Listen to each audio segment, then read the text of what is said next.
Okay, welcome to this virtual conference, the COVID-19 pandemic, Korea-Canada comparison, government response, social welfare, labor, and gender. I am Yoon Lee, Associate Professor in Sociology and Director of the Center for the Study of Korea at the University of Toronto. This event is organized by the Center for the Study of Korea and is generously sponsored by the Consulate General of the Republic of Korea in Toronto. I'd like to thank the Consulate General for funding this event, and especially Consul Hyun Lee, who has been working closely with me to organize this conference. I also want to express my gratitude to Hyun Kim, a PhD student in geography, who provided research assistance as well as created the event poster that has been circulating to advertise this conference. I want to note for all the participants that the Consulate General wants to record this event, but if any of the speaker or from the audience does not want to be recorded, please indicate so in the chat, and that person's part will be excluded from the recording. So if you don't want to be part of the recording, please write up your name in the chat and then say, no, I don't want to be part of that. Before we begin, let me invite Consul General To Kwan Kim, who sent a recorded opening remark. Let me see if I can do this right. Good afternoon, everyone. The Consulate General in Toronto is pleased to be co-hosting today's event with the Center for the Study of Korea at the University of Toronto. This is the first of two virtual seminars this month that we are co-hosting together.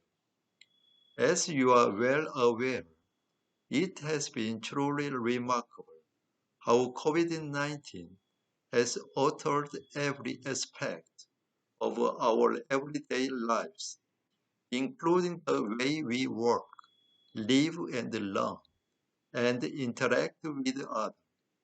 In response to these new widespread challenges, governments around the world have to act in unprecedented ways to protect citizens and maintain functioning economies. Today's seminar, the COVID-19 pandemic, Korea-Canada comparison, government response, social welfare, labor and gender, offers insights into the impacts and effectiveness of the different policies adopted by Canada and Korea, which can be a valuable resource for implementing better policy in the future. I would like to express my sincerest gratitude to Professor Yong Jin Che, Professor Ito Pyong, and Professor Yong Jin Che for facilitating these important translational discussions and for their contributions to the study of Korea in Canada. As we move toward a global recovery, international exchange and cooperation will continue to be critical for building stronger and more sustainable post-COVID societies. I hope you all enjoy the seminar. Thank you. Okay, thank you, Consul General To Kwan Kim. And now let me briefly introduce the background of the conference in terms of how and why it was conceived. So the outbreak of the COVID pandemic since December 2019 has opened a new era and has completely changed what we once thought normal everyday life. The consequences were unprecedented in terms of human lives cost, the halting of cross-border travels, lockdowns, and closures, the shrinkage of market activities and economic downturns, and the list can go on and on and on and on. South Korea and Canada have not escaped these detrimental challenges, but from a comparative perspective, both of the nations have fared quite well regarding the number of cases, fatality rates, administrative leadership, and economic impact, particularly to what we have witnessed in countries like the US, India, Brazil, and the UK. As an unprecedented global crisis, the COVID-19 has directed us to examine and rethink about a number of important political and socio-economic issues, such as the infrastructural capacity and political accountability of the government, and more specifically, the strength and resilience of public health system, national crisis management, and social welfare protection, information technology and digital surveillance, the right balance between public health and individual rights for privacy, new disparities that emerged or old ones that got reinforced in the labor market, care labor, and gendered responsibilities, anti-Asian racism, the continuing gap between the global North and the global South, among other issues. So this conference, which is held in 2 virtual panels, one today and the second one on November the 5th, is organized to offer a comparative examination of government response to the COVID-19 pandemic, social welfare interventions, and manifested inequalities in gender, labor, and race. So I'm really delighted to have 2 leading scholars who can speak about this topic. So we have Professor Ito Pang, who will go first, and then we'll invite Professor Yong Jin Che from South Korea. Let me offer a very brief introduction of my dear colleague, Ito. Professor Ito Pang is a Canada Research Chair in Global Social Policy at the Department of Sociology, University of Toronto. She's an expert in global social policy, specializing in gender, migration, and care policies. She has written extensively on social policies and political economy of care in Asia Pacific. Her teaching and research focus on comparative social policy, gender, care, and migration policies. She just completed a 7-year international partnership research entitled Gender, Migration, and the Work of Care, and is now engaged in 2 other research projects, the care economy, gender-sensitive macroeconomic models for policy analysis, and care economies in context towards sustainable social and economic development. So without further ado, please welcome Professor Ito Pang, who will be speaking about the COVID-19 childcare and school closures and their impact on working parents with small children, Korea-Canada comparison.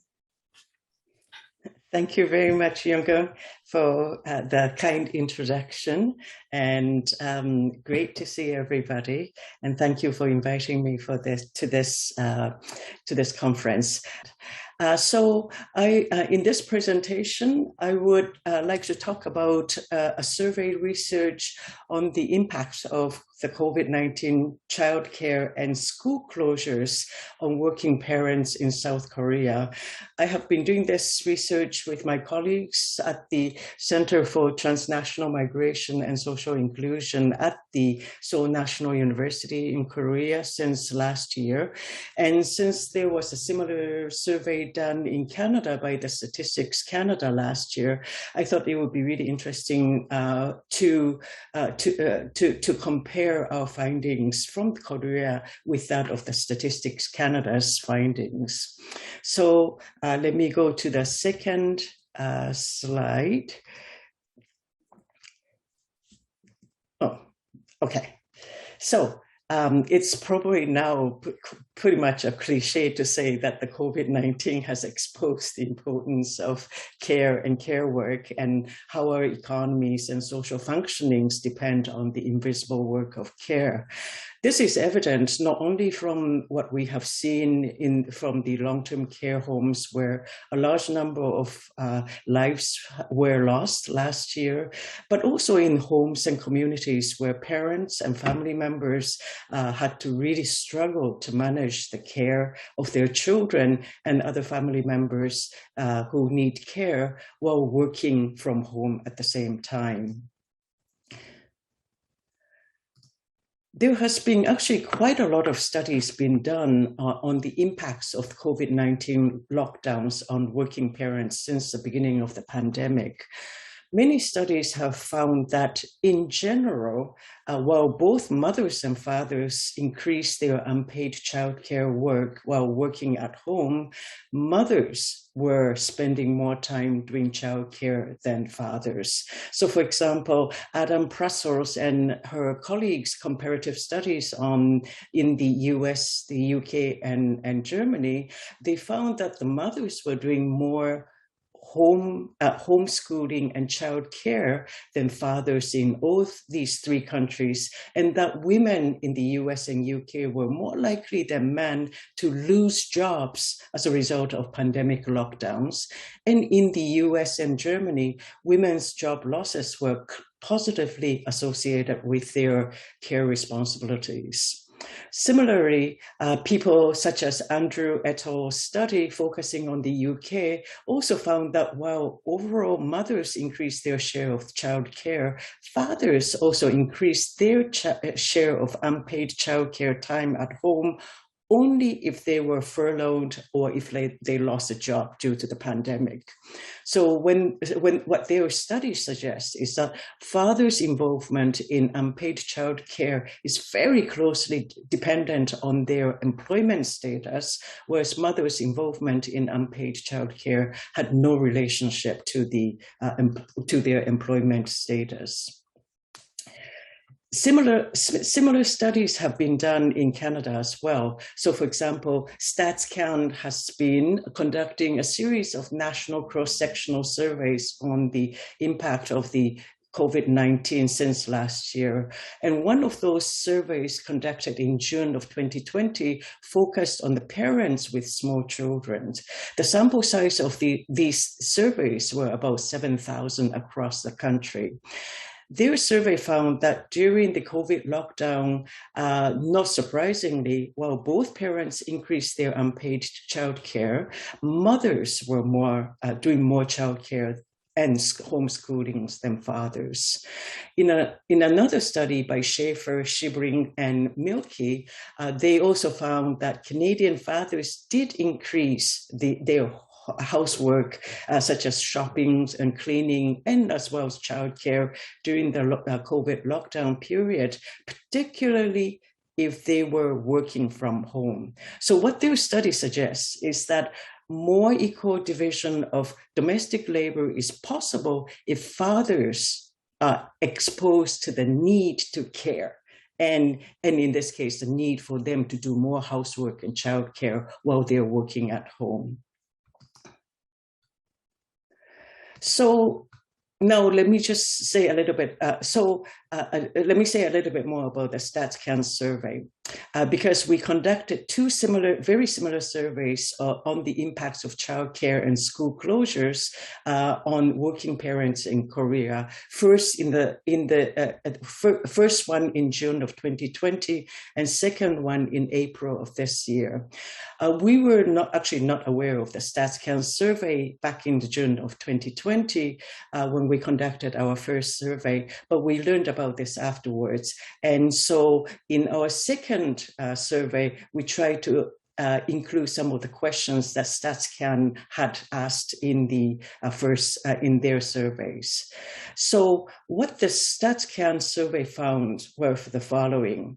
First, mothers were more likely to report that they did most of the parental tasks, such as taking children to the school or daycare, homeschooling, or helping with homeworks, while fathers were more likely to say that these tasks were shared equally between them and their wives.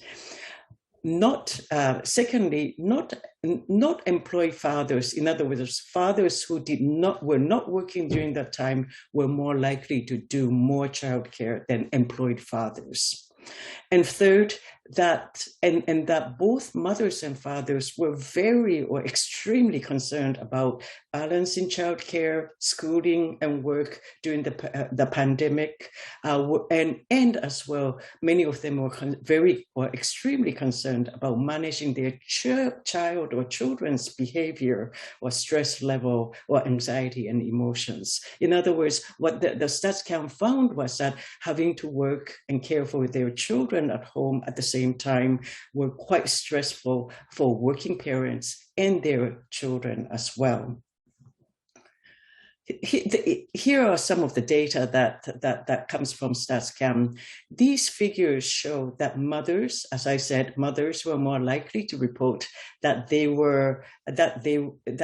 did most of the parental tasks, while fathers were more likely to say that these tasks were equally shared.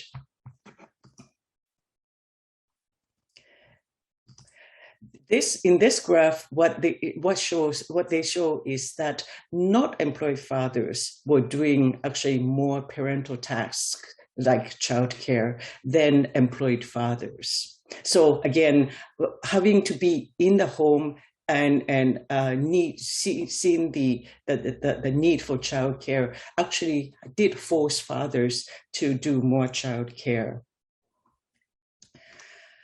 And finally, these figures show that while both women who worked at home and those who worked outside of the home were more likely to spend more time doing parental tasks than men, men who worked at home were more likely to do proportionally more parental tasks than men who worked outside of homes. So again, it suggests that if they were exposed to need, it would then increase the proportion of their parental tasks.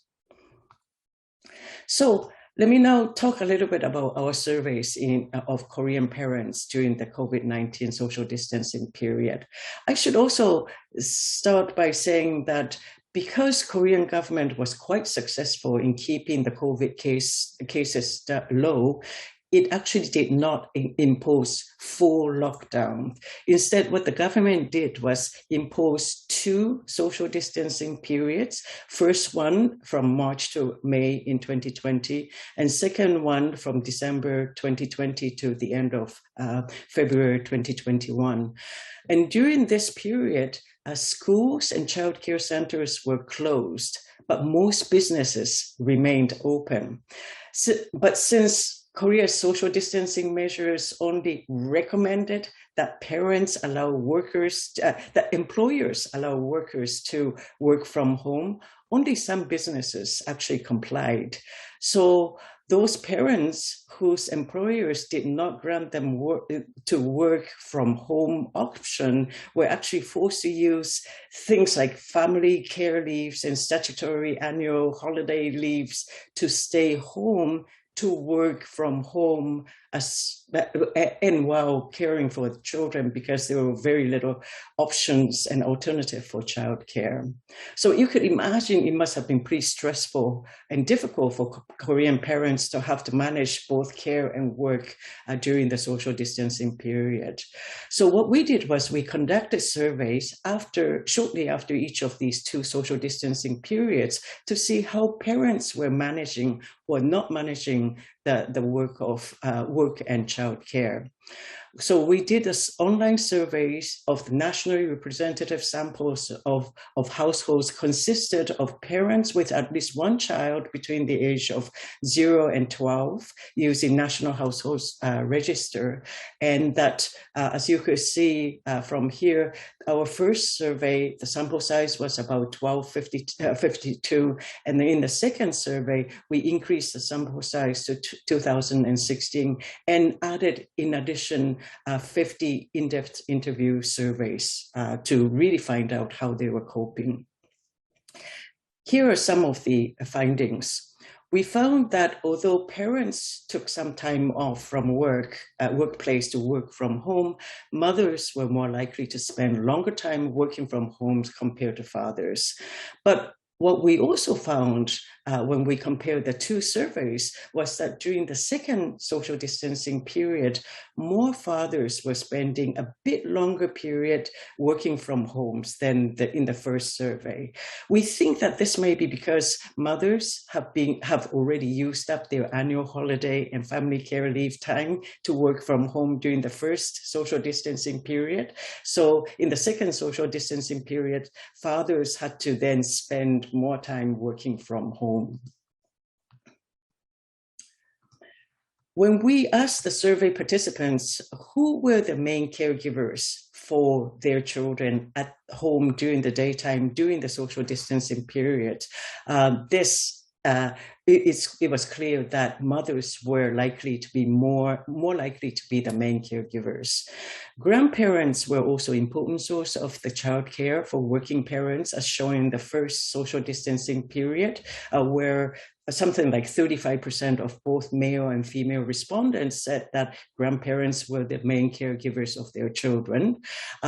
This figure actually drops down to about 30% or less in the second social distancing period. But instead, in the second social distancing period, we see small but not insignificant proportion of mothers and fathers saying that both they and their spouses were both main caregivers of children. So looks like parents are beginning to share childcare more in the second social distancing period.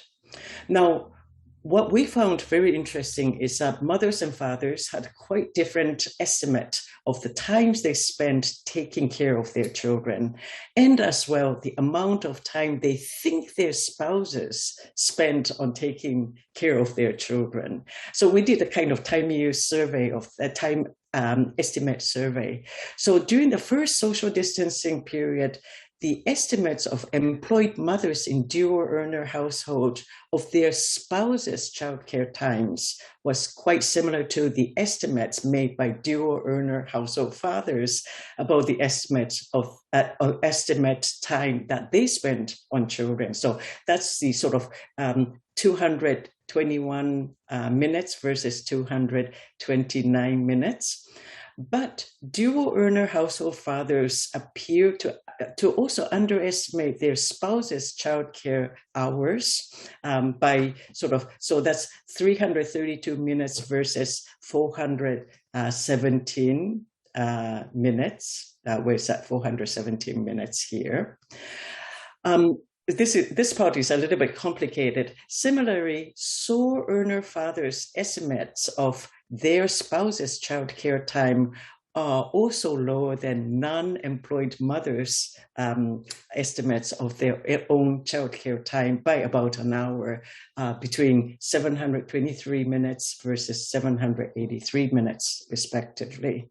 So although non-employed mothers' estimate of their spouses' childcare time is also lower than sole earner fathers' estimate of their own childcare times, the extent of the underestimation by these mothers were not as large as the sole earner fathers' underestimation of their spouses' childcare times.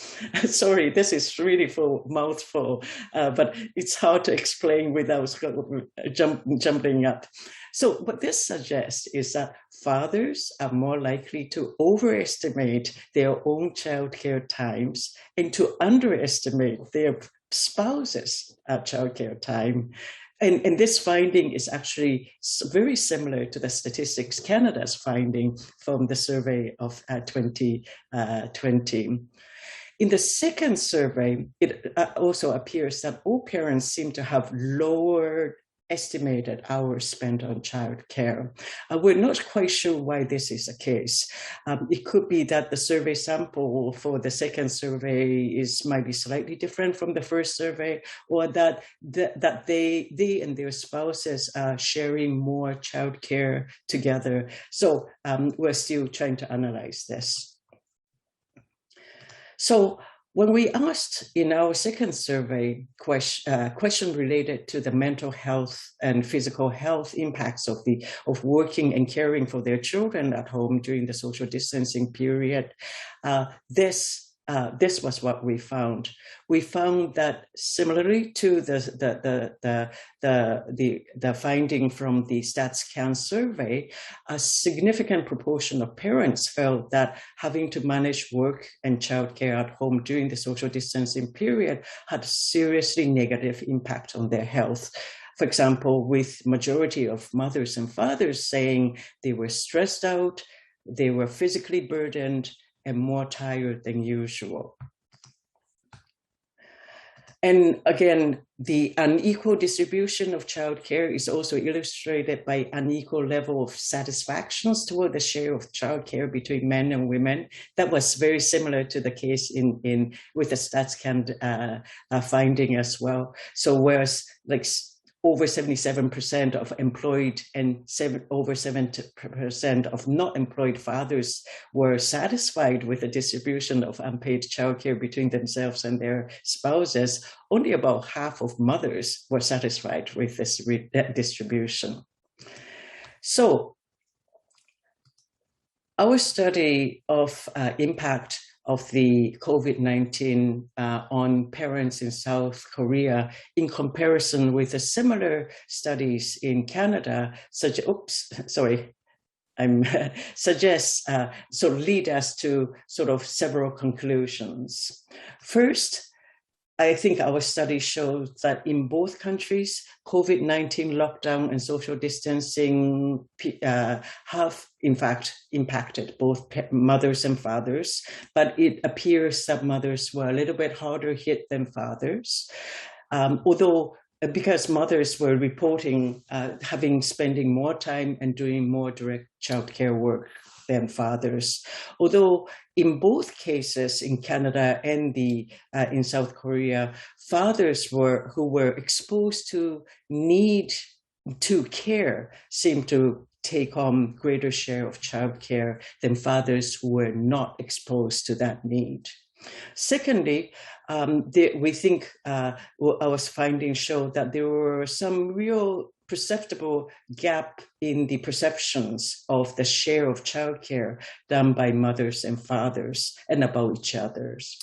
And third, in Korea, at least, mothers in not paid employment were, I think from our survey, were more adversely affected and impacted by social distancing measures than any other categories of parents. Because mothers not in paid employment spend significant time doing childcare before the COVID, and they further increased their childcare hours during the social distancing period. Although mothers in dual earner families also did large share of childcare, they didn't do as much as mothers who were not in employment. Even so, they have increased their childcare hours during the social distancing period. Fourth, in both countries, increased childcare and difficulties balancing work and care responsibilities have led to increased stress for both mothers and fathers. But we think that the mothers are experiencing slightly greater stress than fathers. Fifth, we think Canada-Korea comparisons suggest a real universality of unequal gender-based division of unpaid care work within the household. In both countries, these inequalities may have been exacerbated by COVID lockdowns or social distancing measures. But at the same time, if the fathers were more exposed to the need to care at home, it may also, we think, lead to potential for more paternal involvement in childcare. And then finally, it is clear, we're still analyzing a lot of these data. It is really clear that there's a need for much more robust gender equality and care investment policies in both countries. I'm going to stop here because I'm already over the time. Thank you, and we could discuss about policy implications later. Thank you. Thank you so much, Ito, for presenting the initial findings from your comparative study of Korea and Canada And yeah, it's really kind of expected, but at the same time shocking how mothers and fathers differently understand the share of the work that is done by their partners. So we'll talk more about that. And now let me introduce our second speaker, Professor Yong Jin Che, who is a leading scholar on social policy and the welfare state. And I'm really delighted to have him here. And I'm sorry, and thank you for joining us at this very early morning time in Korea, which is like now I think we are approaching 6 a.m., but I started joining before 5 a.m. So Professor Yong Jin Che is professor in the Department of Public Administration and director of the Institute for Welfare State Research at Yonsei University in South Korea. He also serves as chair of East Asian Social Policy Research Network. His research interests include aging and public policy, social investment policy, comparative welfare state theories, and East Asian social policy. He has published many articles in international journals, and his recent book includes Welfare Reform and Social Investment Policy in Europe and East Asia from Polity Press 2021. So please welcome Professor Yong Jin Che. Thank you very much, Yoon Kyung, for a very generous introduction, and thank you very much for inviting me here. It's early in the morning on Saturday. It's quite abnormal to present something and discuss a serious topic in the morning. But it's but I really enjoy Ito's presentation and also look forward to discussing more about my material with you today. Mine is pretty generous one. It's general social policy response to COVID-19 in South Korea. I want to start my presentation with the IMF crisis. Probably you don't know what IMF crisis is in Korea. It's more like a 2007-8 kind of financial crisis in Canada and in the United States. It was IMF.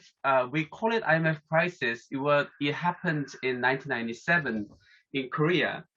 The reason why this is so important is because if you actually look at the statistics, labor market, family, and many other demographic structure and all this indicator is very different before IMF crisis and after IMF crisis. And also this, the financial crisis in 1997 in Korea actually generated very much a new social risk in South Korea. For example, increasing irregular workers.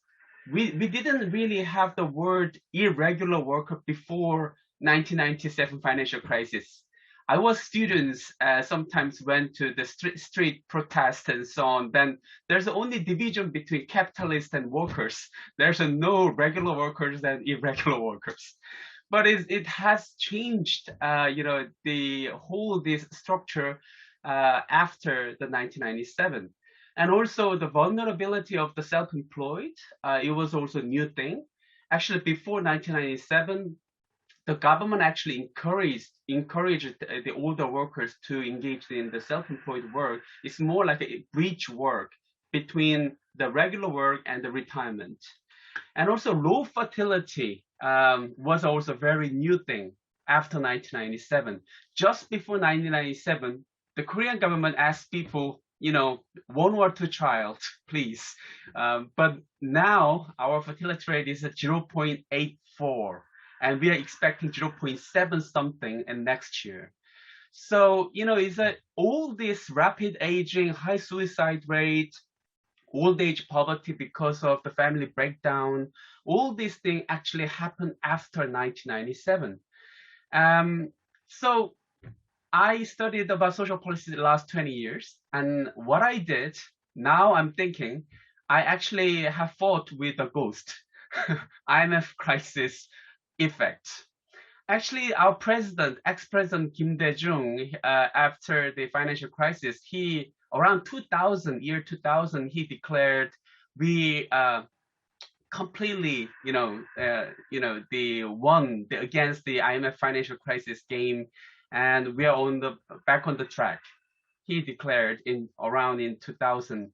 But actually, in terms of economy, yes, because the growth, that was about 1997 GDP per capita in Korea was $10,000, and 2007 was $20,000, and now our GDP per capita is about $30,000. So in terms of economy, yes, it's true. Our economy back on track and continuously developing. But in terms of social problems and social risks, amazingly, we haven't solved any problem last 20 years. Probably it's because Korean researchers are not good, not capable, or our politicians are not good enough. Somehow, every presidential candidates and politicians before election, they always promised, I will solve the labor market problems and old age poverty and low fertility, no worries after 5 years. But, look at our indicator, old age poverty, health status, total fertility rate, female employment, gender pay gap, working hours. It's all still there. We are competing with Mexico and Turkey in OECD countries. And the reason why I'm talking this IMF crisis in 1997 is because I feel like COVID-19 is much more serious than 1997 financial crisis. Then what kind of social risk we might have from now on? So if now is about number of infected people is about thousands per day in Korea, but probably after several months, probably number of infected people might be down to 100 people or 50 people. Then probably new president next year might declare, COVID-19 is over. But I think we are about to begin the real impact of COVID-19 in terms of social policy. So for us, because we had a last 20-year experience as a welfare state researcher, we haven't solved any problem after 1997. Then in addition to all these problems, now we might have a new kind of problem from now on, next 20 years. Then I'm kind of scared about what would that be and what kind of things we should do from now on. So this is the kind of general context of my presentation. I looked at the different aspects in Korean society, what kind of impact on the labor market and care and social relations and education, skill, knowledge, and care. I mean, the Ito already talked a lot about the care, and I fully agreed with her analysis. So I probably didn't talk a lot about the care, but not only the care on the children, but also care on elderly people is also very much problematic in COVID time. So I briefly talk about that. So according to the existing literature, I found obviously the COVID social risk, COVID-19 produced not only public health risks, but also there are other number of very important risks. For example, employment and income, and skill in particular. For example, the people working on tourist industry, or the cultural sector, or like the young man who just become the pilot, lost job and didn't have any other thing to do with that, the pilot, the license. So just go to the delivery, become a delivery man and doing that kind of things. And the care is particularly problematic. And also social relationship and isolation.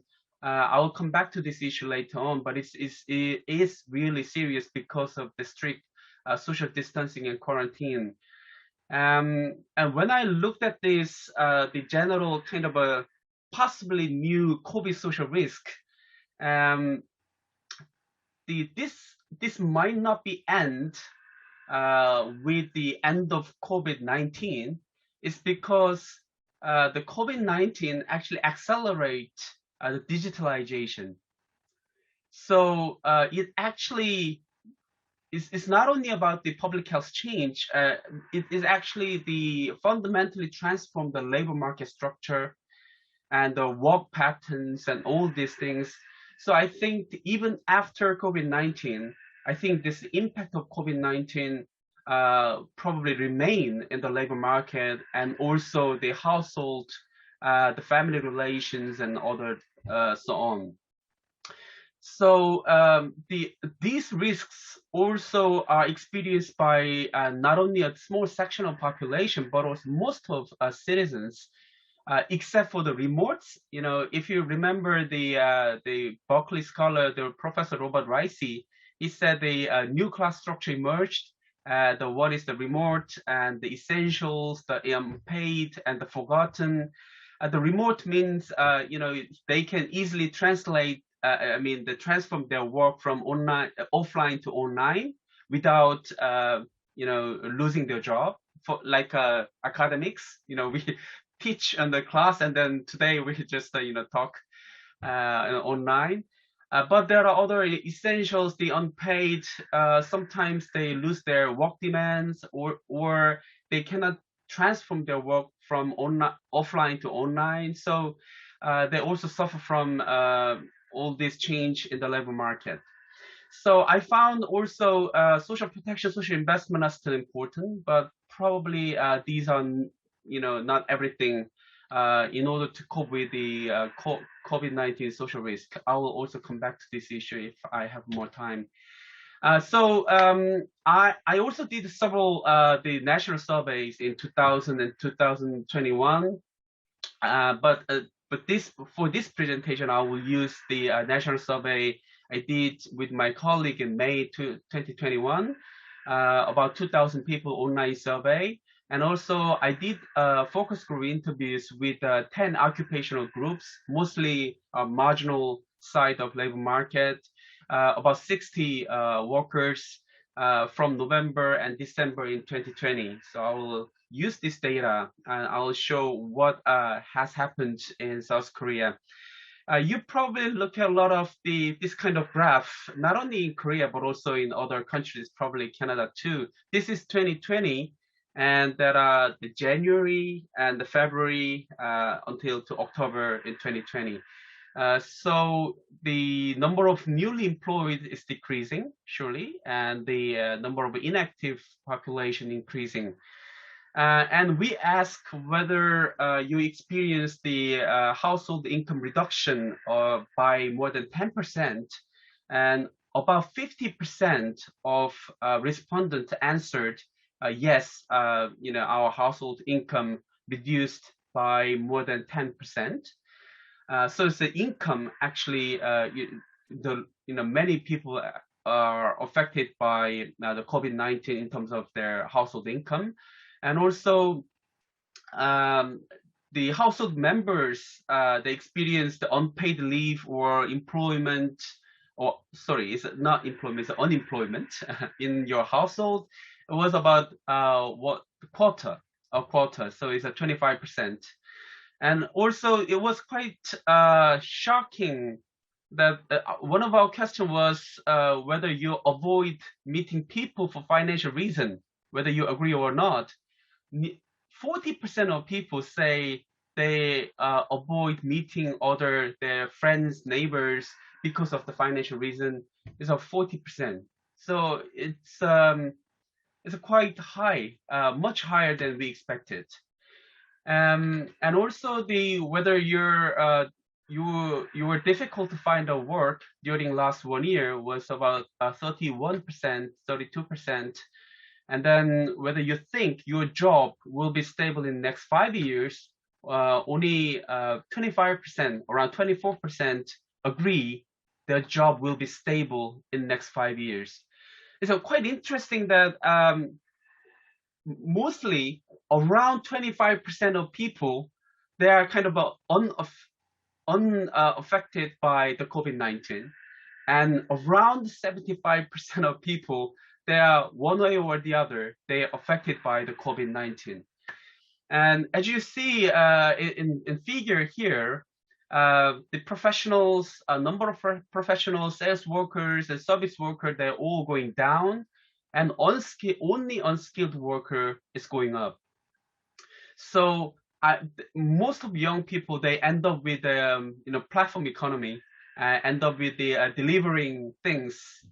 Delivering food is as quite probably also common in Canada nowadays, but it's a big business in Korea because we are very packed society. So I think there's no wonder why the number of unskilled workers is increasing, but many people actually losing the jobs in the labor market. But in particular, the women and the young people are more suffered. They suffered more than men and the middle age people. It's also statistically significant in terms of income and employment. And also women suffered more in terms of the care and social relationship. It's also statistically significant compared to men.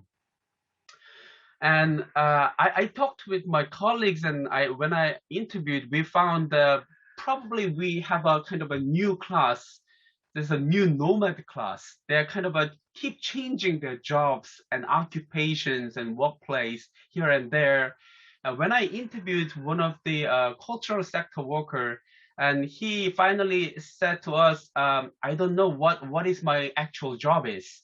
And if you look at here, I do plays and musicals and about 8 years, but I also do some student art instructors at universities and film and drama steps from time to time.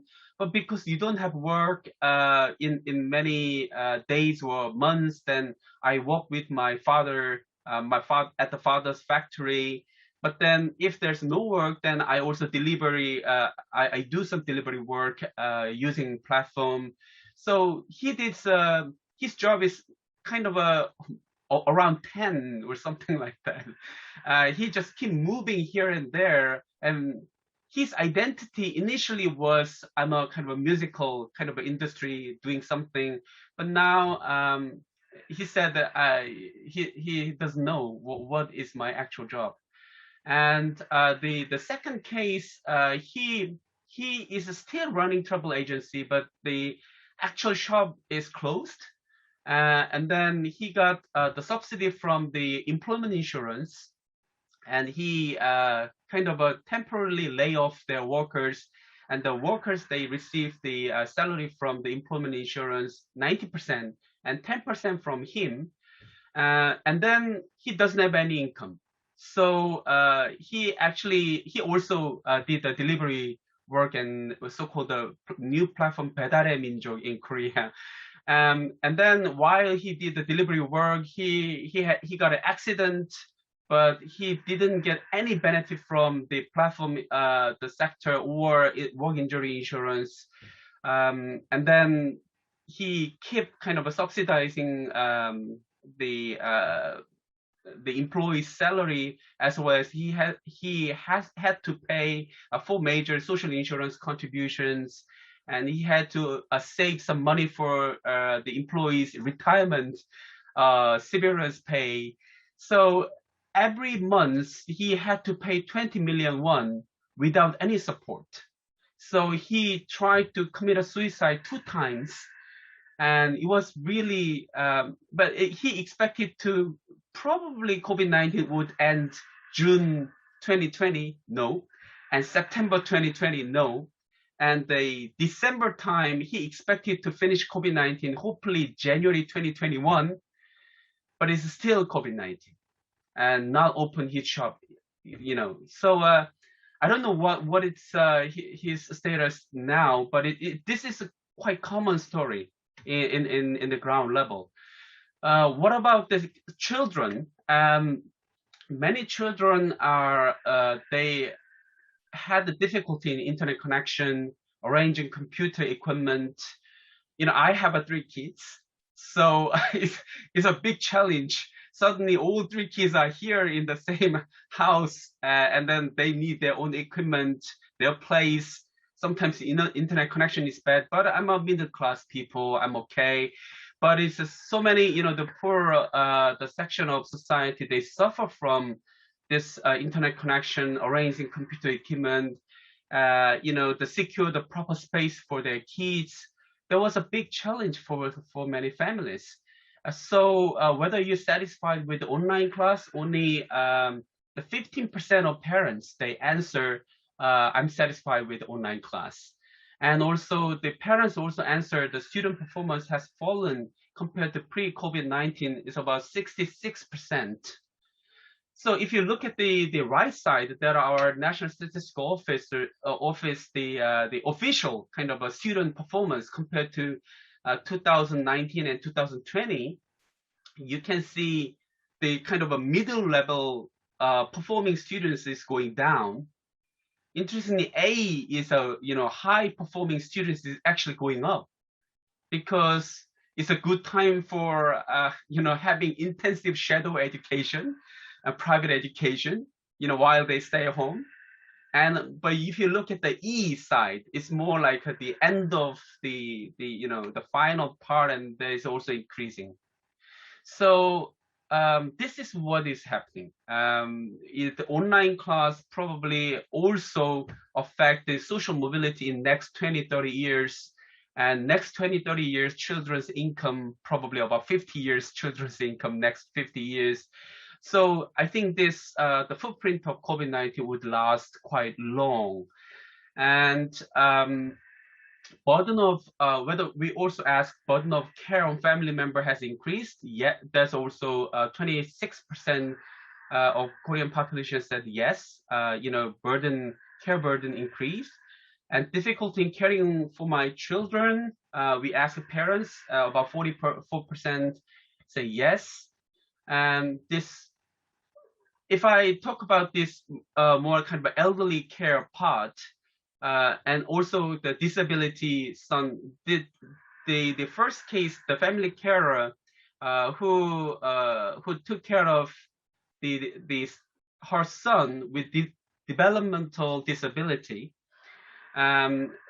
She said, if my son goes to welfare center, then it is my time. I feel more like comfortable. But because all welfare center close, the daycare center closed, welfare center closed, so she couldn't send her son to those places. So she had to stay home with her son, and it was really challenging, managing her work and time with her son. So it was a very difficult story. And also not only the family carer, but also the home care worker in long-term care insurance. They said because the family didn't want her to come to her house, their house, because the possibility of infection. So she lost a lot of the clients.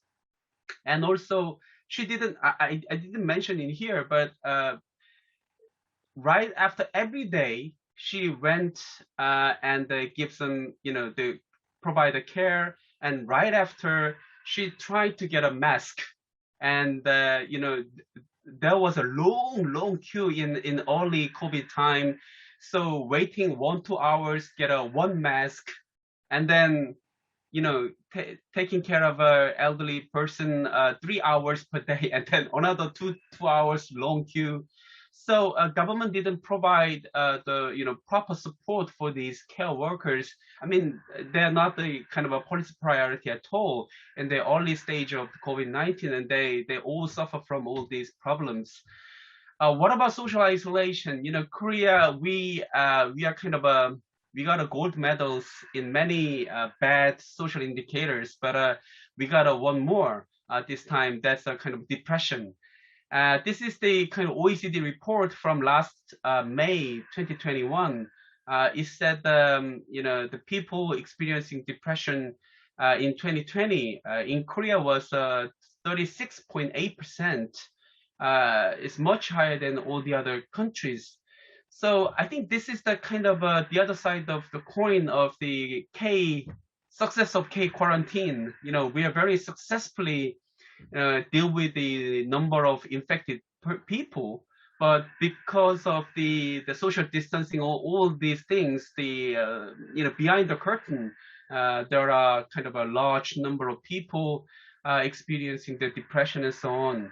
So what's the kind of impact of this depression next 5-10 years?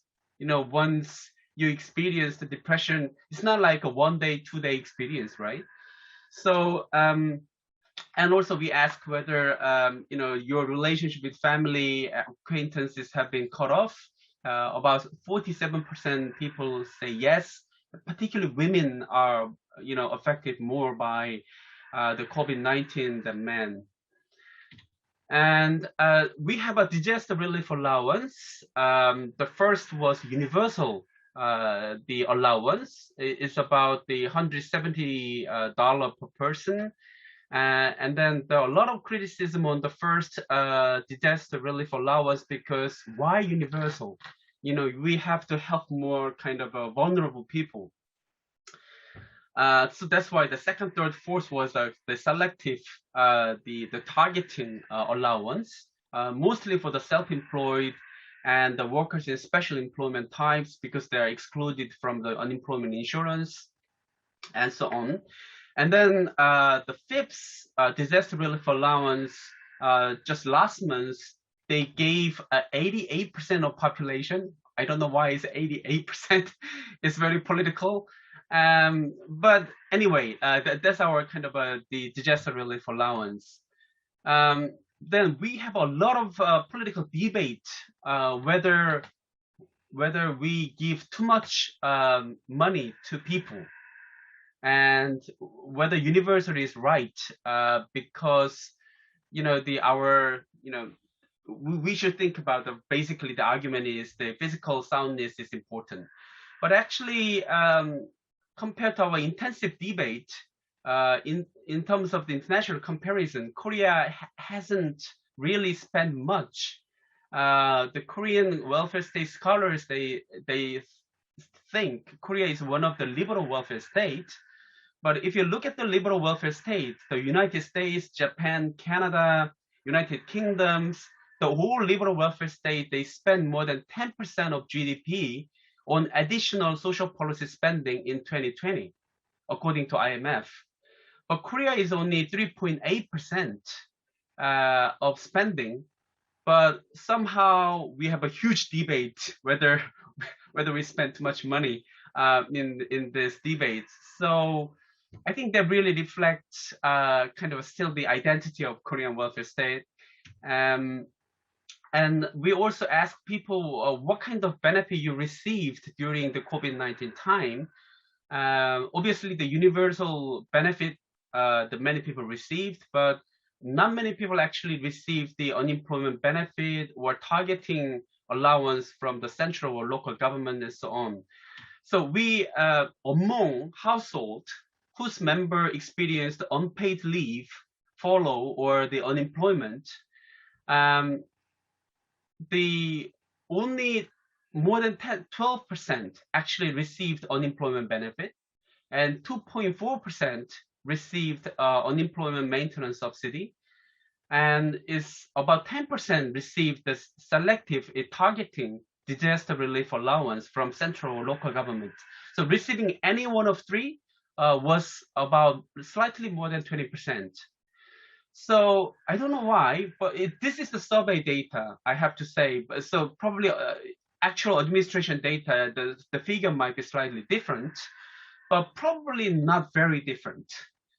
Somehow we have a existing system together with a selective, the targeting new system, but the recipients, not actually many. So there are large blind spots, so on. So our public assistance system has improved a lot. The eligibility has loosened a bit, so more people can benefit from public assistance, but still is strict.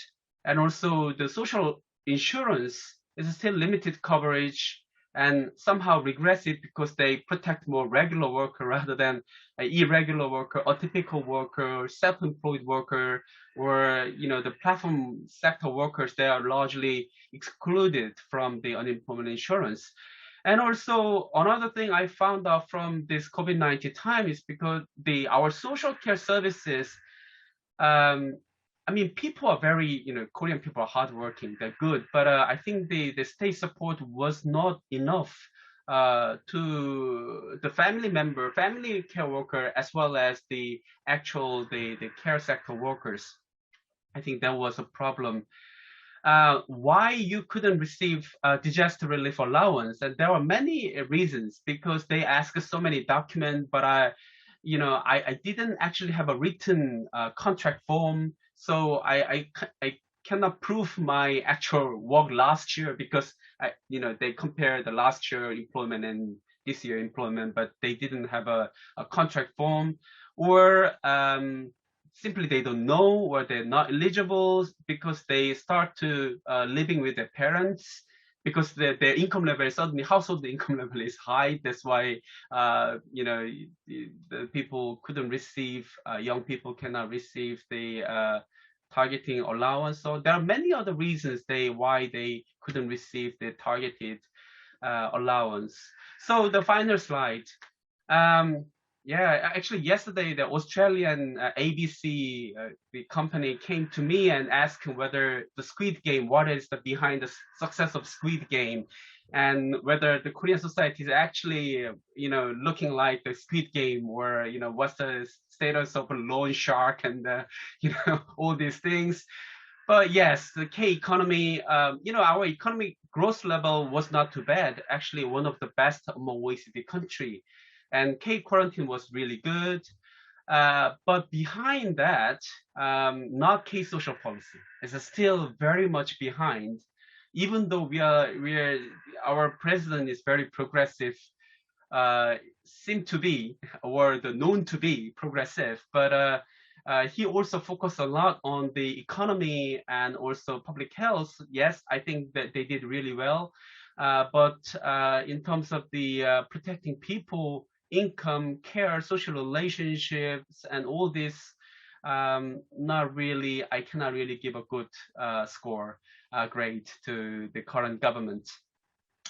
And our kind of a policy debate about disaster relief allowance is mostly about why some people should not receive, but why they actually receive the benefit. This is the main debate. But the newspapers and scholars and government, it seems they were not really interested in the area where the large section of population should have received the benefit, but they excluded from benefit. But then we didn't really have a much discussion on those kind of issue, those section of population. So I think that really shows still the identity of our Korean welfare state somehow. So I felt quite sorry about our, the welfare state still growing and developed much more than before. I agree, but still, I'm not sure whether we actually we did really path breaking kind of there's any path breaking development from the past. So if I come back to the first slide, the 1997 IMF financial crisis. So we haven't solved any yet, but then now we have another ghost, probably from the next year or from now on, and whether the state can protect the people in crisis next 10 years, 20 years, whether the next government could do something kind of more the bold policy reforms to cope with this COVID-19 social risk or not. I think this is the one to watch. Thank you very much. Thank you so much, Professor Yong Jin Che, for walking us through the new social risk that emerged in the COVID context in conjunction with existing socioeconomic disparities and inequalities, and whether government intervention through the various measures really reached out the people who actually need to be receiving these protections. So I'd like to open up the floor for a question and answer. So if you have a question, you can either raise your hand or type something in the chat, and I'll call your name in the order that appear in the chat or I see your hand. And when you're asking a question, you may indicate whether the question is for both the speakers or whether it's specifically for Professor Ito Peng or Yong Jin Che. May I move on to Yang Suk Kim first? Hi, everyone. My name is Yang Suk. I'm from Santa Barbara, UC Santa Barbara, postdoc fellow for Mellon Sawyer seminar. Nice to see you, Ito, virtually. Thank you for your presentations, great presentations. I have questions for both of you. First question is for Professor Che. So I'm from Korea, and a few days ago, I heard that my mom got this relief funds, like around $200 something. It's one time. And still, she was so concerned about the financial situation of the nation. She thought that, oh, if everyone gets this much money, the whole nation will go bankrupt, right? And it's not only her who has that kind of idea, right? When you see the Korean media, it's very common ideas. And I wonder, and you mentioned in your presentation that the welfare expenditure is less than 4%, comparing to other liberal welfare states. And I wonder what shaped these common fears around big welfare state. If you have an explanation, please share with us. Another question is for Ito, and I really liked how you empirically showed that the women's work of care in the family is not unlimited. That when they reach their limit, it's whether they want or not, their male spouses should join the work of care. And then later, the work even goes to grandparents, right? And I wonder if you have examined empirically whether this work of care is outsourced outside the family when everyone in the family reached their limits during in the COVID situation. Thank you. Yes. Well, I definitely agree. About according to my survey, about 70% of people, they worry about Korea, the financial crisis. What they can read from the newspaper, some of the newspaper always compare Korea to South American countries. You could go bankrupt. Look at Bolivia and look at Venezuela and Greece. Look at Greece. Only European case they mentioned. You keep spending like this, our country economy go something like that. So I think there are kind of some of the kind of mechanism in Korea reproducing the discourse of the financial prudence, physical prudence again and again, even though many people, they suffer from the poverty, unemployment, or the depression and self-care difficulties, but still always kind of a top priority of their kind of policy goal is kind of financial sustainability. Compared to Japan and Korea, Korea, the government debt level is only less than 50%. Japan is nearly 250%. You look at your neighbor, you see your situation is not too bad yet, but still, and also some people actually ask to increase our tax level. For example, particularly COVID-19 time, we need a social solidarity tax.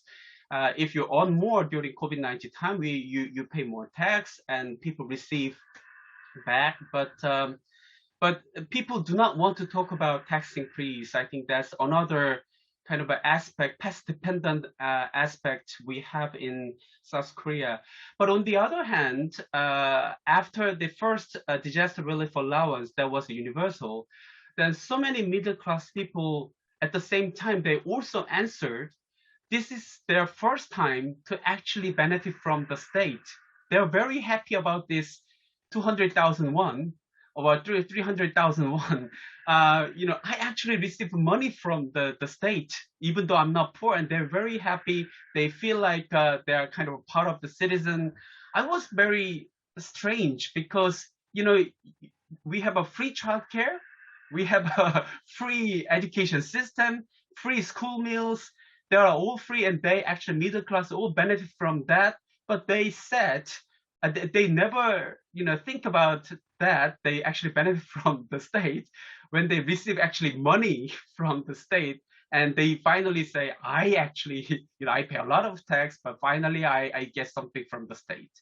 So somehow I found the cash is a kind of a special meaning to people, kind of a feel, they actually they're part of the society, part of the Korea and so on. So, but from after the first the universal allowance, the situation got worse, but state didn't provide us adequate support. The people realize I'm the one who should take care of by myself and my family. So they, instead of looking at the state, they look at the assets, housing market again. So even during the pandemic time, the housing prices keep going up. There are many other reasons why housing price is going up during this time, low interest rate and other things. But I think one of the reasons is because the people think their job is unstable. It's not something I cannot trust for my future, for my children, and not state's welfare. And the only thing from the experience is a firm and solid is housing, the asset. So I think that's why so many people, particularly 20 and 30s, they borrowed a lot of money and buy this so expensive apartment and things in Seoul and Gyeonggi area, which is crazy. I think this housing market is not sustainable, but now young people buy the house this with a high price. This is speechless. Ito, yes. Yeah. I'm going to just add to what Yong Jin said before I answer your question, Yang Suk, because they're a very good question. I think sort of just to add to follow up on what Yong Jin said, I think this is a really good case of that sort of path breaking and path dependence kind of dynamic, and the interest, the dynamics between the interaction between sort of policy and social norm and ideational change, right? So I think, what as Yong Jin's sort of presentation showed, what is very clear in this is that despite the crisis, that nobody would shake the kind of traditional path-dependent sort of trajectory. It has shaken some of that, but underlying it, underpinning that, some of the underpinning path-dependent sort of ideas is still pervasive, and so I could really see sort of for example, when Korea introduced long-term care insurance, at the very beginning, most people, the social surveys show back before 2008, most of people, when asked who should be taking care of your aging parents, they said family, right? Majority of them said family, but then after 2008, and now when the social surveys ask who should be taking care of the older people, most of the people said it should be a combination of the state, family, and society. Very few people say just family. So I think there's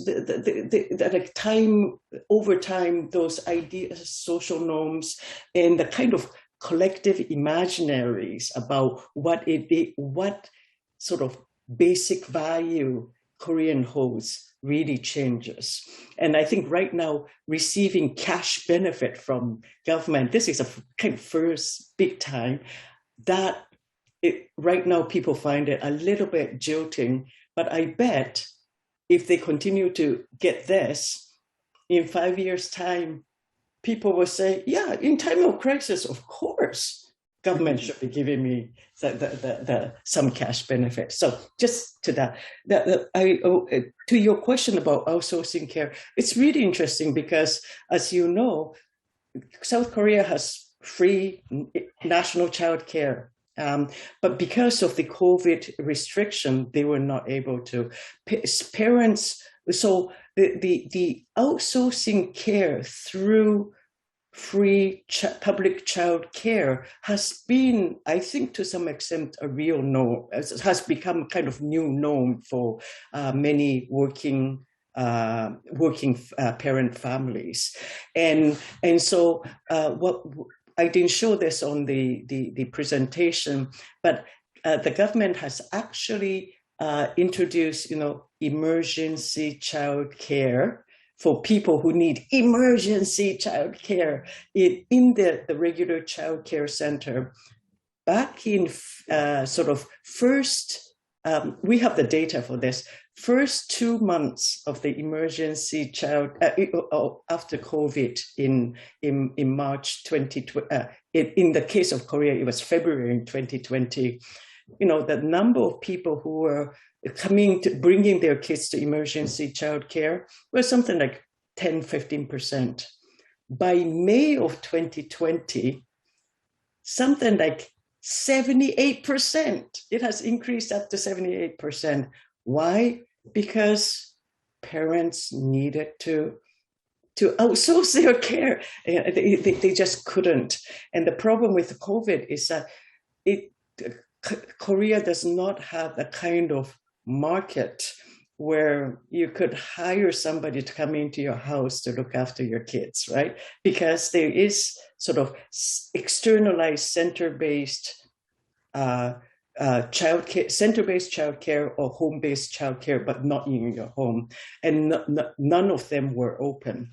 So that was a problem. So in terms of your question about outsourcing care, yes, parents would see that as an option.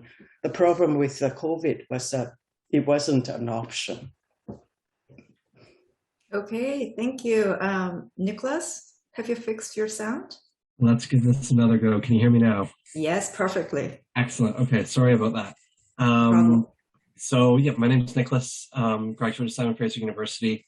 I had the privilege of doing a research project at Seoul National University just before COVID, and then kind of got trapped over here, and also the privilege of studying at Yonsei back in 2015 when the campus was being reconstructed. So I'm quite jealous of what you get to enjoy now. Hopefully I can get back out there this fall and do my MBA. Quick question for Dr. Choi, and then I've got some other questions too, but I'll jump back in the queue for those.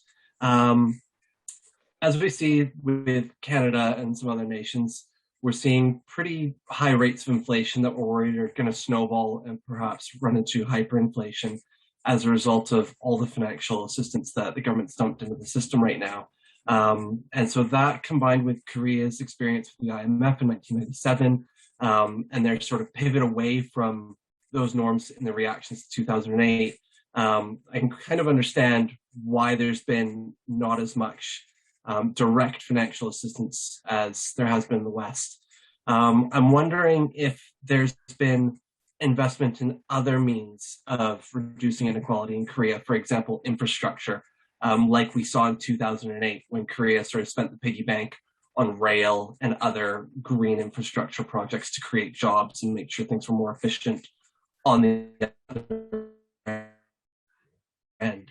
Are we seeing that now? And do you think the resistance in providing that direct financial assistance is more cultural based on Korea's rather traumatic development experience, and of course what happened with the IMF?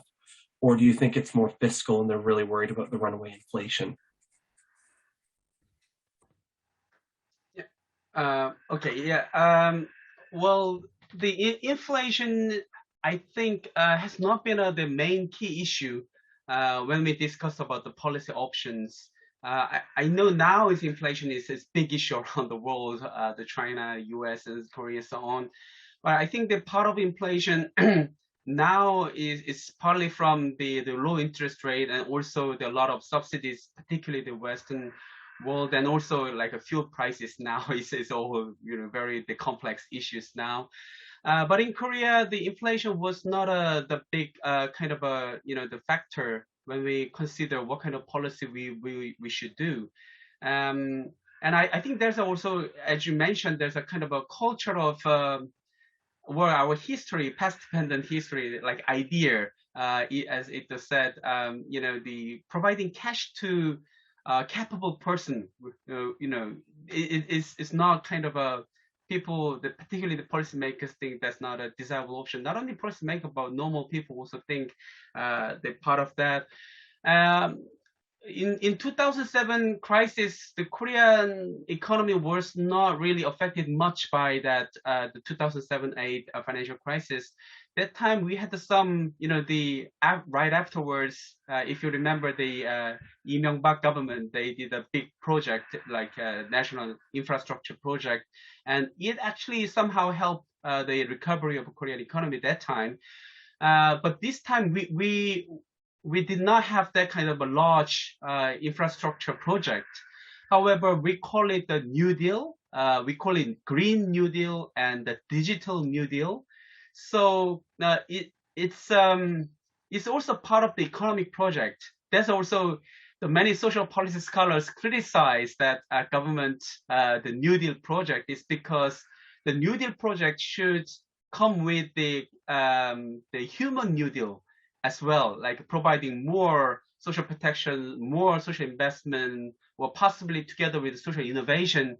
But most the government New Deal project now focus on renovating or restructuring our economy system in more like greener or digital way. But that doesn't really contain much about the welfare state elements. Only elements is expanding unemployment insurance system coverage to self-employed and also special category workers, platform workers until 2025. And we thought that's too slow, or wondering whether we can actually effectively include those workers within unemployment insurance. That's also kind of a question. So I think that is the situation, but I agree the Green New Deal and Digital New Deal is something we need in Korea, because we also produce a lot of carbon emission that are the fourth place in the world, the per person carbon emission. So the Green New Deal is necessary, and digital is also important. But the only problem is we don't value much about this protecting people in this project. That's something I want to say to you. Yeah. Okay. I wonder if I could just add. So what I find really interesting in the debate in South Korea now is that remarkably sort of little talk about the investing in social infrastructure. So for example, in response to the COVID pandemic, both Canada and the US under Biden administration have really emphasized the social infrastructural investment, right? Sort of investing in human resources, investing in childcare, elder care, investment in healthcare, and also new technologies and Wi-Fi network system, water, and things like that. I think it maybe. And I think there's a really good rationale and impetus to do that.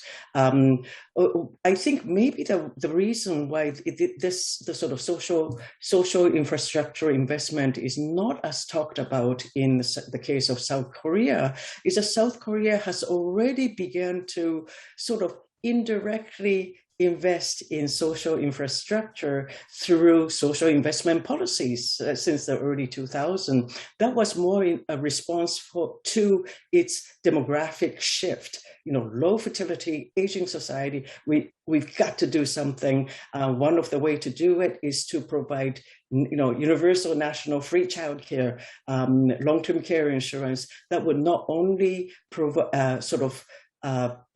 establish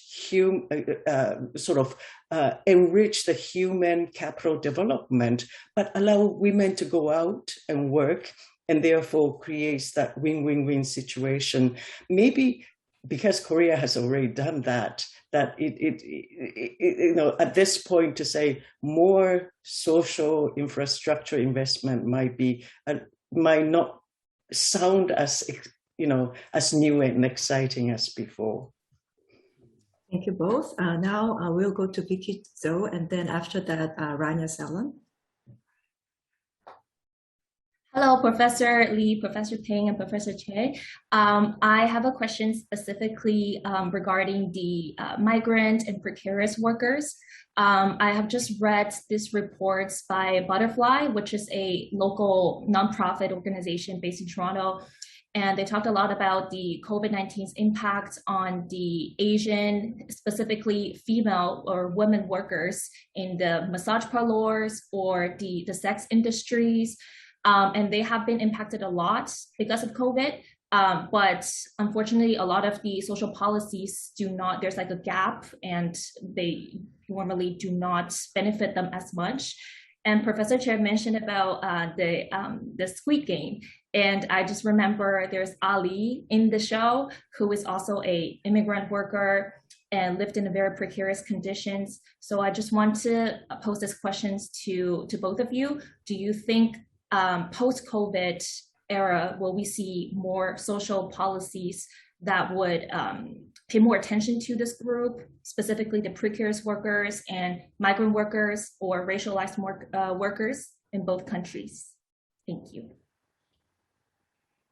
I did some work on the life of farmers and peasants in South Korea last 3-4 months. I went down to the local area and interviewed many the peasant farmers, and what I found was because during the COVID-19 time, so many immigrants they went back to their country because they believe that Korea is dangerous and they want to see their family because it's a vulnerable times.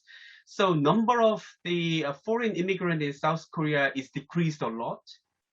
So the price of, because if you go to the Korean the rural area, they're mostly elderly people, and they still do the farming work and the rice field and so on. But that's why they need some labor from time to time. The most of labor from the immigrants. But the price was, for example, one day per like $100, let's say about $50-$60 2019. Now is about $100. So it's very difficult to get immigrant labor nowadays. So paradoxically, during COVID time, the kind of status of the immigrant labor, foreign immigrant workers, it seems like going up rather than going down.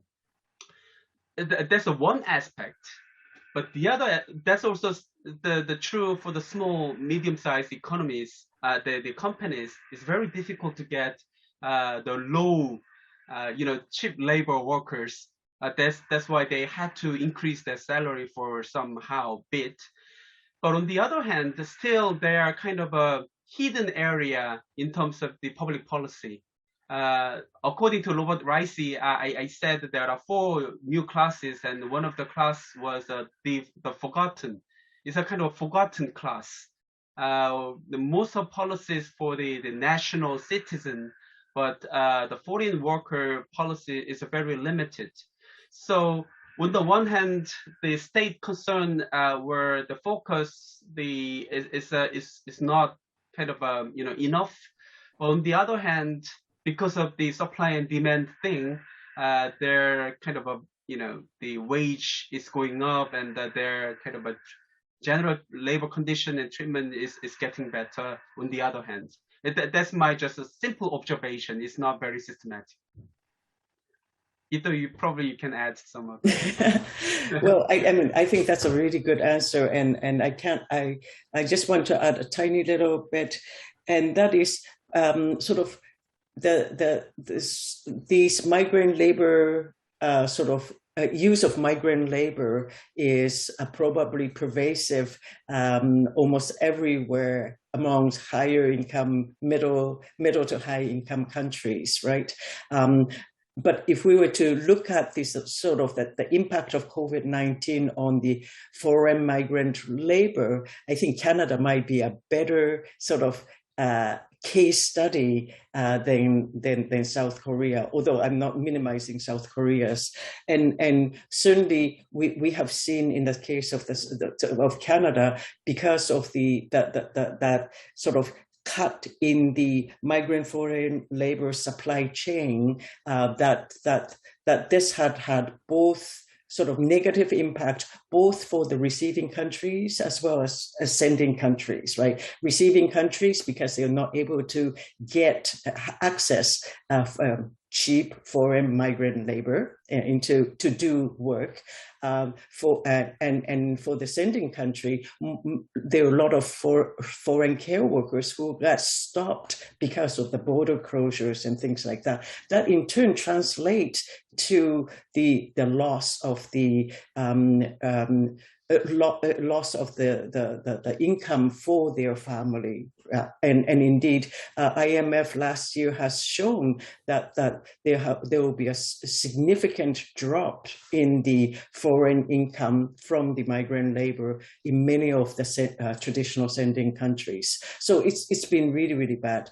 I think one of the interesting change, maybe pockets of opportunities, is that as Canada has shown in Canada, because particularly in the long-term care settings, because of the labor shortage, place like Quebec has introduced these free, trying to recruit anybody, including the refugees and asylum seekers, to take courses in long-term care, to be long-term care workers, and with guarantee of the jobs. Now, what happens once the COVID is over, I have no idea.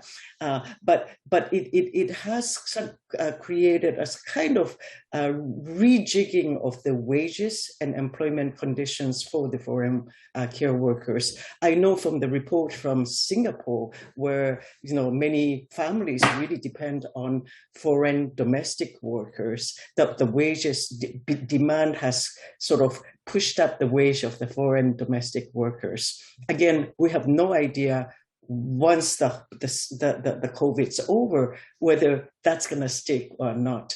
I think really important, some of the discussions that many migration people in this field are talking about is, let's find a much more resilient system of human labor supply chain, so that there will be much more sort of flexibility both within domestic labor market, as well as sort of developing a much more human rights-based kind of agreements amongst the receiving and sending nations about the wages conditions and the situation to protect foreign migrant workers.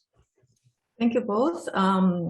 Next, we will have Rania, and after Rania, I'll read out Brandon's question that is typed in the chat.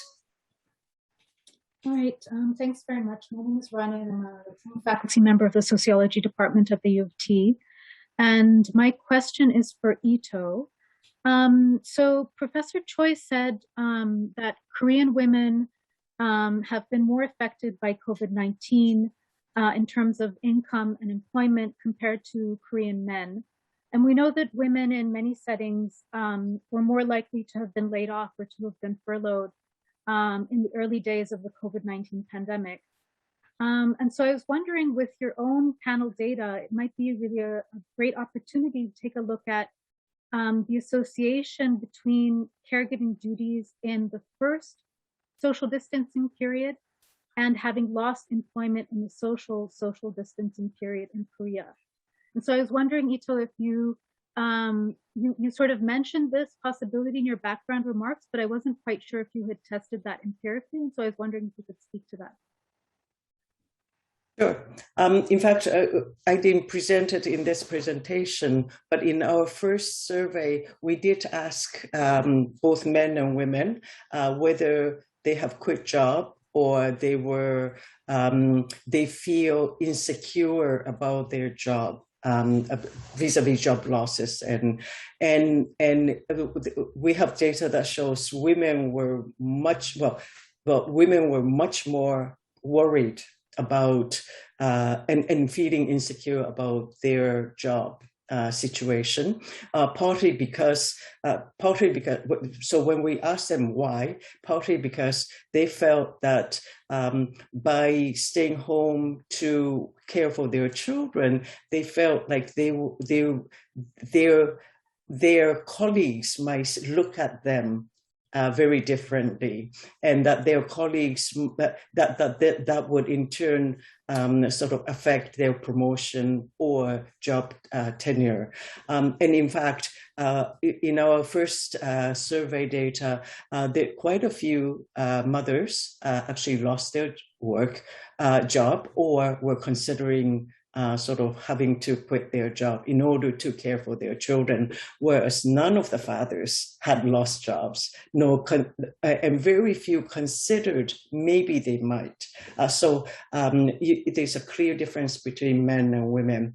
I think just one more thing is that one thing to remember to point out in the case of the gender differences in the employment outcomes of the women and men in Korea is that Korea has an extremely bifurcated, dualized labor market in that sort of the core labor market, in other words, good paying full-time standard employment normally in large corporations tends to go to men, because of the assumption of the historical assumptions about male breadwinner household model.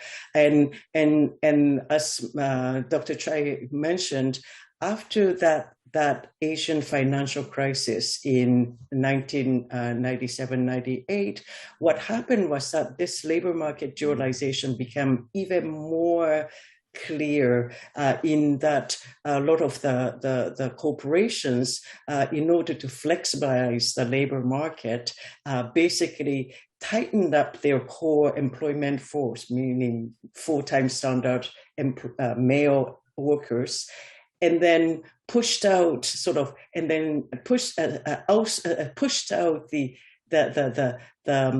temporary non-standard expanded non-standard employment.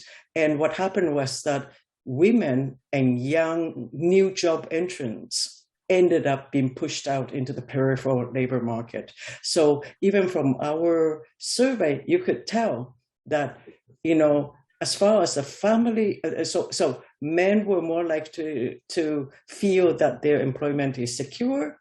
Women say no, because they were sort of working as contract, part-time, whatever job they were in.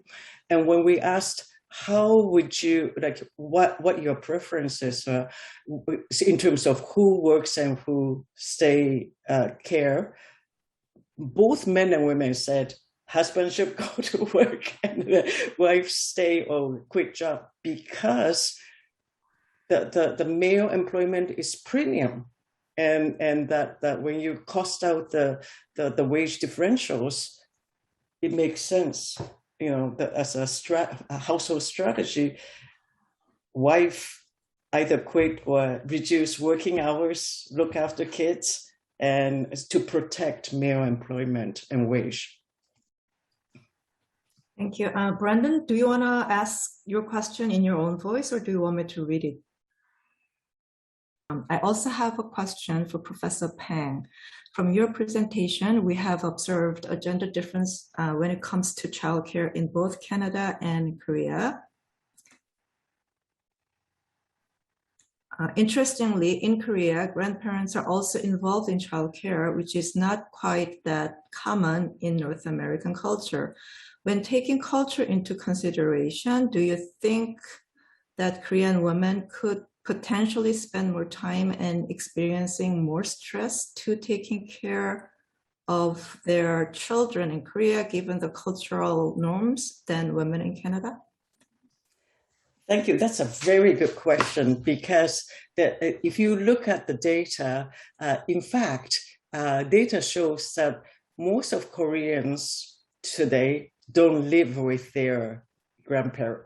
The three-generation household in Korea is like less than 5% right now.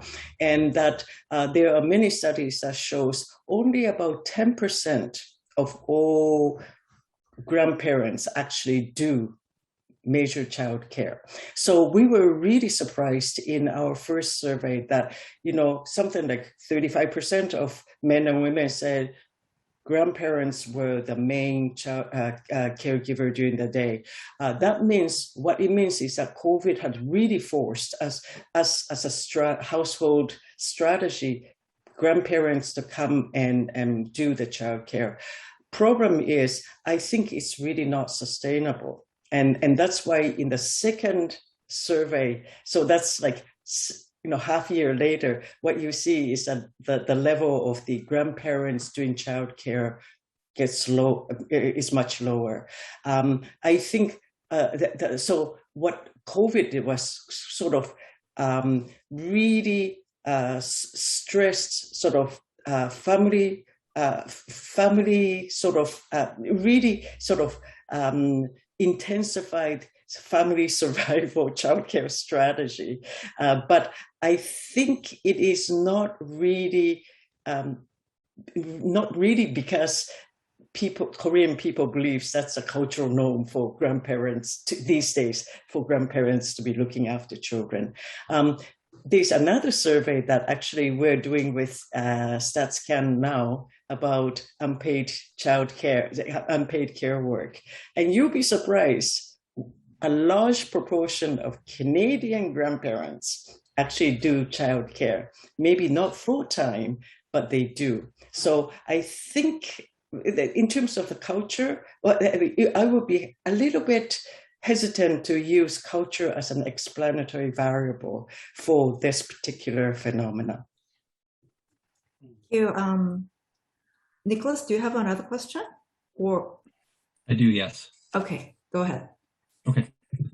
So I've actually got quite a few, but they're very technical, and so I'll pass on those for now to avoid boring anyone. I think in terms of broad strokes, what I'm seeing here is there are some systemic issues in place that are preventing some social change in Korea. And I'm wondering how we can sort of get past those. Like, for example, when I did my ethnography in South Korea 2 years ago, it was just when Kim Ji-young, born 1982, came out. And I took a lot of criticism from male Korean friends for reading the book and going to the movie. And I could see firsthand that tension and that friction between the two parties and just how violent the confrontation was. And what I found in my research was there was a real critical juncture in that the Korean men would go do their military service and were, of course, then instilled with conservative beliefs and certain values. And then the women would often use that extra sort of gap year or year in school to go study abroad. And as a result, adopt a more worldview, adopt more liberal values and whatnot. And they come back and, it's sort of like seeing a friend after a long time. They've completely changed. And we see this now in some of the data that you presented, showing that Korean men are underestimating the sort of the value or the time that their partners are putting into childcare. And so there's this gap where policymakers who are predominantly men, because of the gender gap in the legislature, aren't really taking this issue seriously. And as a result, we've got the birth rate lowering and whatnot. But we have a very strong civil discourse and feminist movement in Korea, as we've seen with the protests and the Me Too movement and whatnot. But there's still no movement. So this is a question for, I guess, everyone at the table here. How can we break through that barrier and finally start seeing things like childcare implemented rather than just talked about? things like wage disparities, which of course, as we've seen, are the worst in the OECD. How do we finally break through it? Because we've been talking about it for years now. Yeah, I guess that's my question. Thank you. And I think it applies not only to South Korea, but also in Canada as well, given the data that Ito presented earlier. But go ahead. Well, yes, they're good questions, and there's a question I have. I think that things have changed a bit and getting better, but according to my survey last year, I asked 20s, the young people, whether you are discriminated as a male or as a female.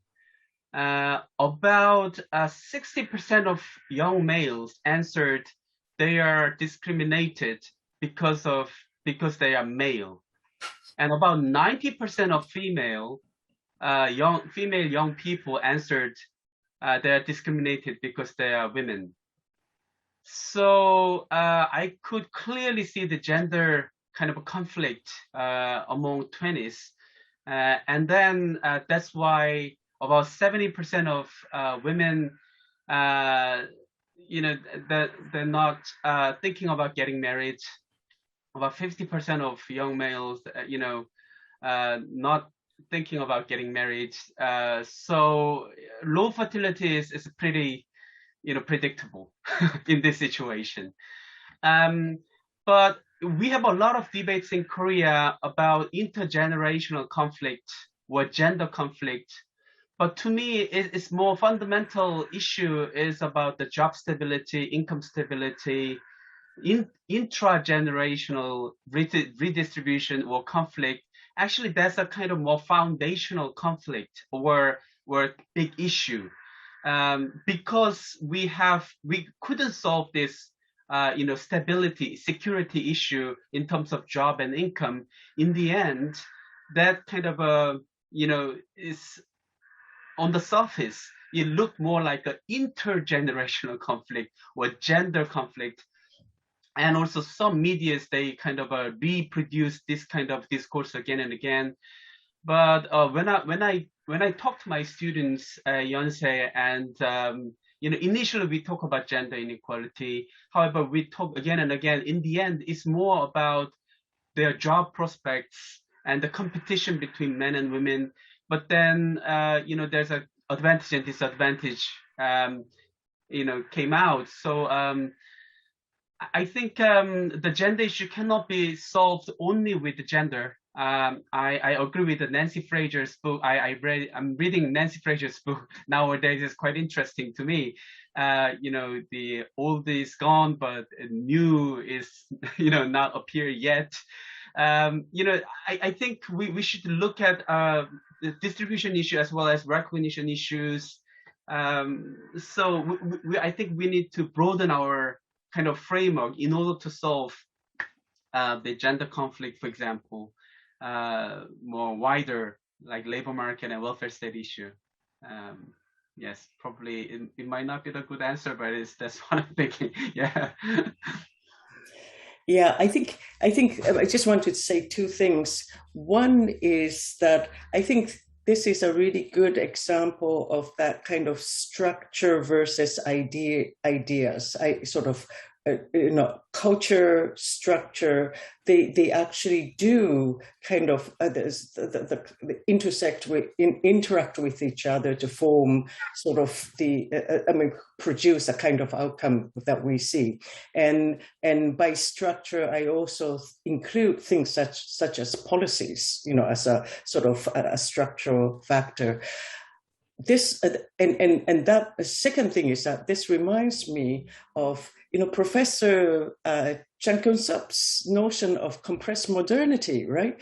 That the idea that within a society there are different institutions that moves and changes, operates at the different speeds. So he was talking specifically about South Korea, where you've got this educational institution, and technological labor market institutions moving very, very fast. That idea of work, idea of technology moving very fast, but the family institutions maybe moving much slower, because all these different institutions are progressing, but progressing at different speeds. So what you see at any one moment is this jumbled up, sort of confusing, often contradictory sort of behavior patterns, because people are kind of caught in that different institutional configurations and dynamics.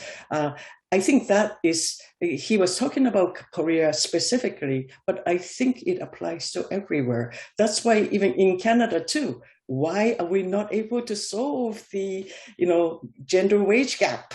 Why are we not moving much faster in terms of social investment? It's because there are all sorts of different sort of institutional levers and different sort of factors that are pushing and pulling sort of every kind of policies and decisions that people make. Thank you. With that response, I think we have to wrap up today's presentation. I, again, greatly appreciate Professor Yong Jin Che and Professor Ito Peng for joining this conference. And Yong Jun, I know we disrupted your early morning on Saturday, but I hope I'll go to bed. I hope the remaining weekend goes well. And I also thank Hyun-Chul, who is also joining from Seoul, so very early in the morning. So I hope you can take a nap or something. And I also greatly appreciate all the audience for staying engaged to the last minute and asking excellent questions. So thank you, everyone. Thank you very much. Thank you. And the next presentation is on November the 5th, and we're going to have Professor David Patinicchio, Professor Wei-Guo Zhang, and doctoral student Juyeon Lee. And you will be hearing from me about this next presentation. So I hope to see many of you there too. Thank you so much. Thank you. Bye. 고맙습니다. Yeah. 선생님 감사합니다. 감사합니다. 선생님. 네.